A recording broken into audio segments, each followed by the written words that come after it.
Our district superintendent, Reverend Calvin Austin, shared with us that our theme for this year for the Shawnee Valley is called Blessed to be a Blessing.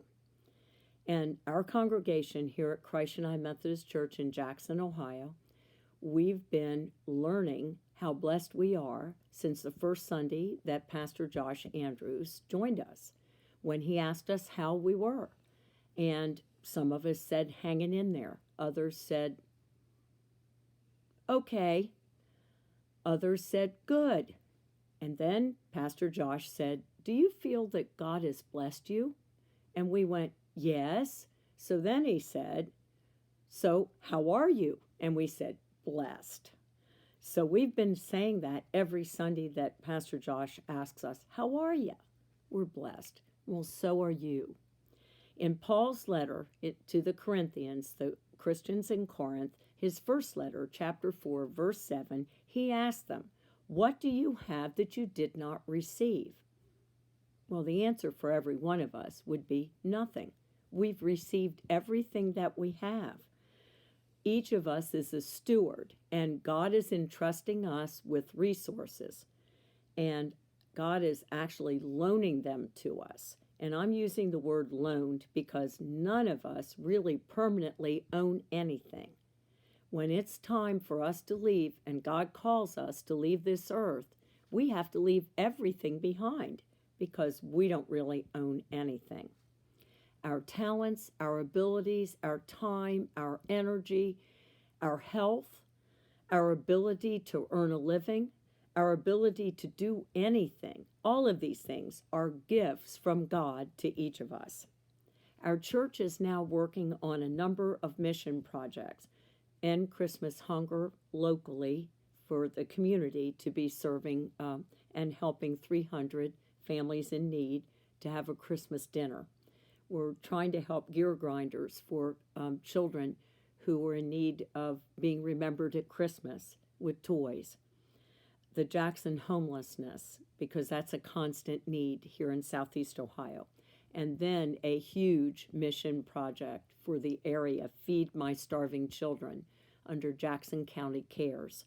On Friday, March 18th, Saturday, March 19th, we're going to be inviting individuals, families, schools, organizations, clubs, churches, all through this area in Southeast Ohio and beyond to help us pack 101,088 meal kits.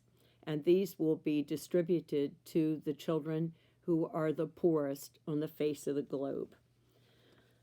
We invite you to think of being part of that packing team that will meet in the memorial building next door to us at Christ United Methodist Church.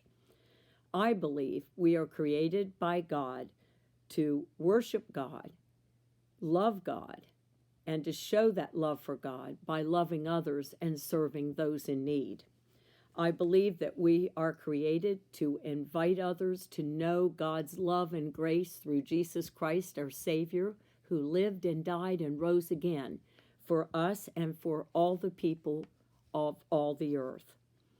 I want to share with you from the Gospel of Matthew, the 25th chapter, verses 31 through 40. This is what Jesus shared with his closest friends, his disciples.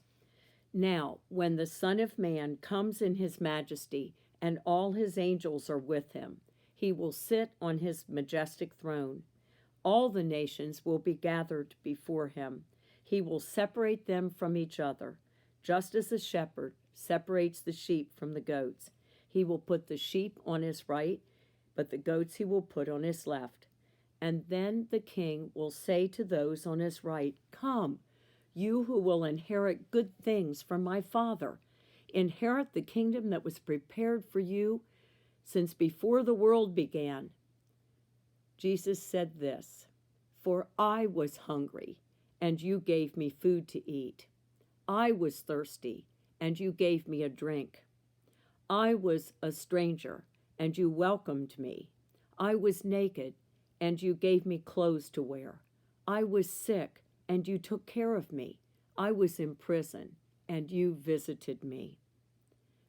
Well, then those who are righteous will reply to him, Lord, When did we see you hungry and feed you, or thirsty and give you a drink?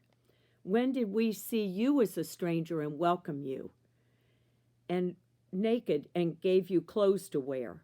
When did we see you sick or in prison and visit you?" And then the king will reply to them, "I assure you that when you have done it for one of the least of these brothers and sisters of mine, you have done it for me." Now I want to close with a beautiful writing by Saint Teresa of Avila. And it's called "Christ Has No Body But Yours." Christ has no body but yours, no hands, no feet on earth but yours. Yours are the eyes with which he looks compassion on this world. Yours are the feet with which he walks to do good. Yours are the hands with which he blesses all the world. Yours are the hands, yours are the feet, yours are the eyes. You are his body. Christ has no body now but yours, no hands, no feet on earth but yours. Yours are the eyes with which he looks compassion on this world. Christ has no body now on earth but yours.